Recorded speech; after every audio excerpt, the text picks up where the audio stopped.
జరిగిన మున్సిపల్ ఎలక్షన్స్కి సంబంధించి ముందుగా మున్సిపల్ ఎలక్షన్స్కి కీలకమైన 23వ వార్డు ఫలితాలు ప్రకటించడం జరుగుతుంది.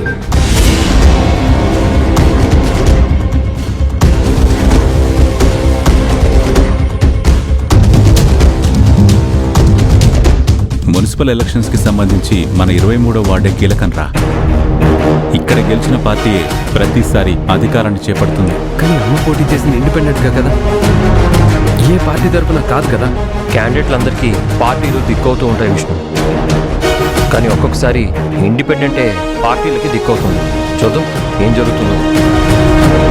23వ వార్డు మొదటి రౌండ్కు సంబంధించి ఫలితాలు వచ్చేసరికి అధికార పార్టీ అభ్యర్థి కొండపల్లి శ్రీనివాసులకి 209 ఓట్లు పోలయ్యాయి.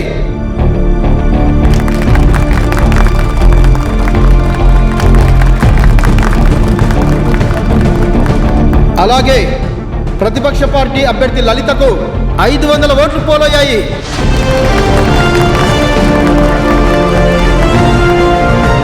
ఇండిపెండెంట్ అభ్యర్థి అన్నపూర్ణ 141 ఓట్లతో ఉన్నారు.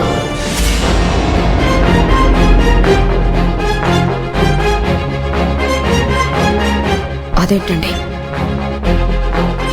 మొదటి రౌండ్లో మన వాళ్ళు వెనుకపడ్డవేంటి? ఆ లలితకు 500 ఓట్ల మెజారిటీ రావడం ఏంటి? లలిత ముందంజలో ఉందా?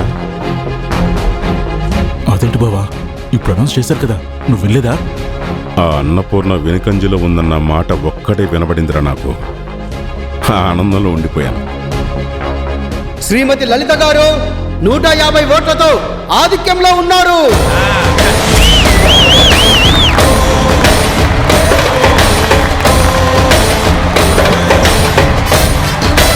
అవును, అదేంటన్నయ్యా, ఇందాక మెజారిటీ అన్నారు, ఇప్పుడేంటి 150కి వచ్చేసింది? 150 అయితే ఏంటి, 110 అయితే ఏంటమ్మా? వాళ్ళిద్దరికంటే నువ్వే లీడింగ్ లో ఉన్నావమ్మా. మొదటి రౌండ్ లో వచ్చిన ఆధిక్యమే ఆఖరి రౌండ్ వరకు కొనసాగుతుంది చూడు.